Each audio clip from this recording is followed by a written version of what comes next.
नमस्कार। जय गुरुदेव। अद्भुत, आश्चर्यजनक किंतु सत्य। जी हाँ, ये किताब ऐसे अनुभवों का सार है, ऐसे अनुभवों का संकलन है जहाँ परिजनों ने गुरुदेव के आशीर्वाद से, कृपा से अपने जीवन में चमत्कार पाया, अपने जीवन में परिवर्तन पाया, अपने जीवन में कुछ ऐसा पा लिया जिनकी उन्हें उम्मीद नहीं थी।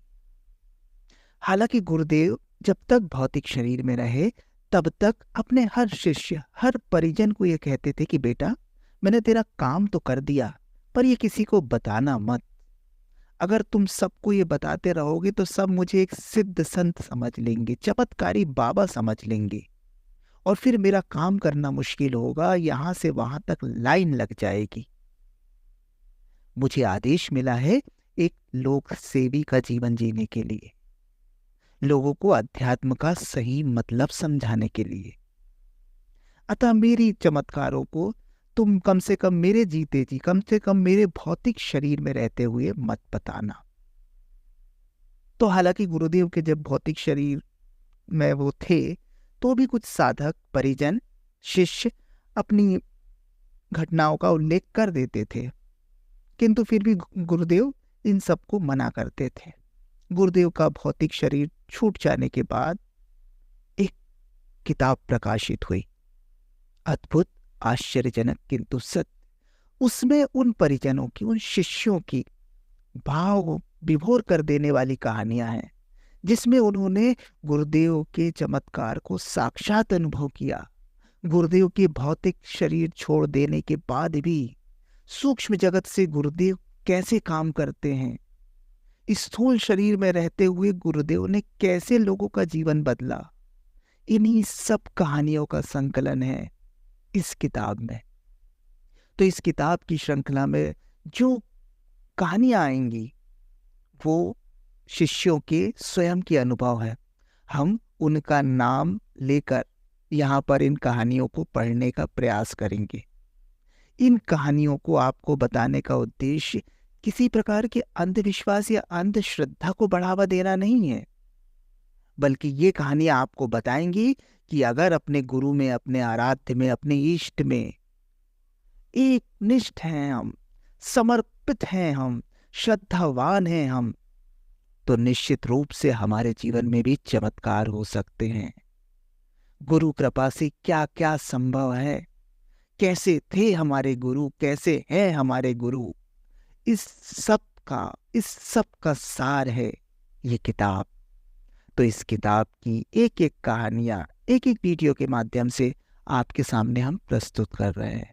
आप भी इनका आनंद लें और अपने जीवन में अपने आराध्य, अपने इष्ट के प्रति समर्पण भाव लाएं।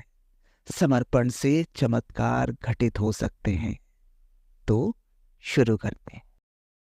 अशोक कुमार तिवारी जी बतलाते हैं कि 1982 से मैं गुरुदेव की शरण में हूँ।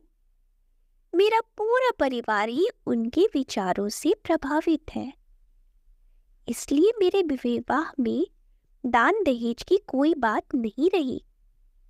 दुर्भाग्य से 1 साल गुजरते ही पत्नी का स्वर्गवास हो गया। ससुराल पक्ष वालों ने मेरे अंदर की पीड़ा नहीं देखी, उन्हें मुझ पर शक था। अतः उन्होंने पुलिस थाने में इस आशय की एक अर्जी दी कि संभव है यह मृत्यु अस्वाभाविक रही हो।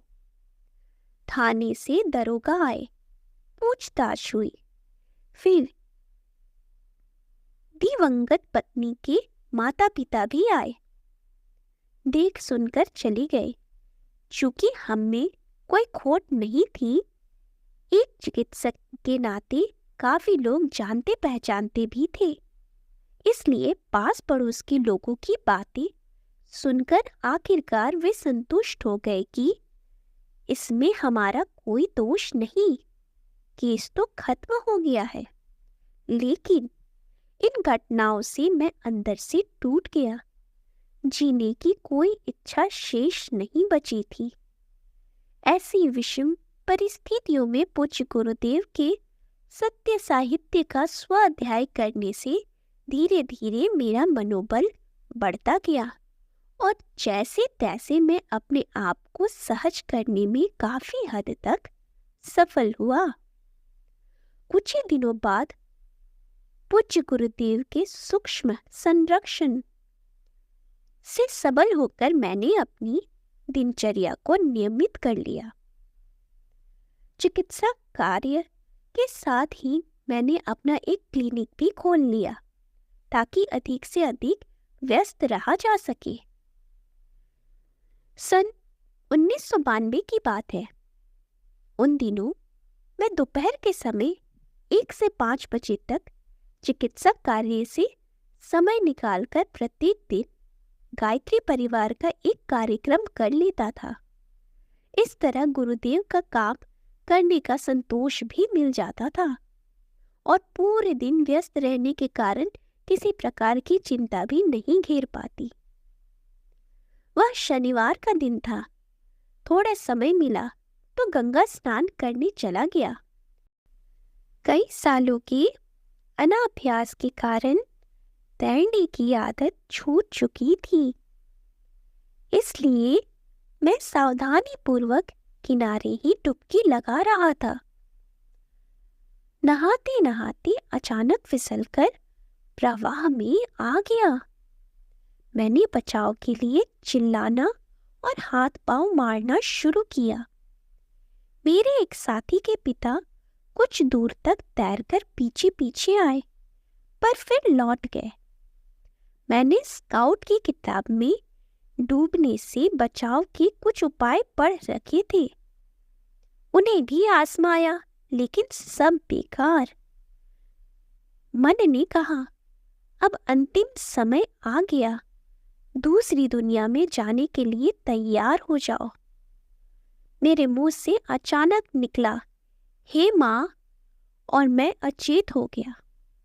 कुछ समय बाद चेत न लौटी तो देखा बहुत दूर एक पुल के पास 2-3 लड़के खेल रहे हैं। वहां एक नाव भी लगी है। हालांकि वहां पर किसी लड़के या नाव का होना एक अप्रत्याशित बात थी। उस अर्ध चेतना की अवस्था में मुझे जो दिखा और जिस प्रकार घटित हुआ, ठीक वही लिख रहा हूं। उस लड़के ने मेरी तरफ अपनी उंगली बढ़ाई। मैं उसकी उंगली पकड़कर किनारे की ओर आने लगा। तभी नाव वाला पास आया और उसने मुझे अपनी नाव पर बिठाकर किनारे तक पहुंचा दिया। मैं कुछ देर तक अचेत सा होकर वहां पड़ा रहा। थोड़ी देर बाद सहज होने पर मैंने इधर उधर देखा। जिसने अपनी उंगली पकड़ाकर मेरी जान बचाई थी, वह लड़का मुझे कहीं भी नजर नहीं आया। नाव वाला भी बिना किराया लिए वापस जा चुका था। आज भी मेरा मन यही कहता है कि परम पूज्य गुरुदेव ने ही बाल रूप धारण करके अपनी उंगली पकड़ाकर मुझे जीवन दान दिया था। मौके पर नाव लेकर मल्लाह का आ जाना भी उन्हीं की लीला थी। जय गुरुदेव।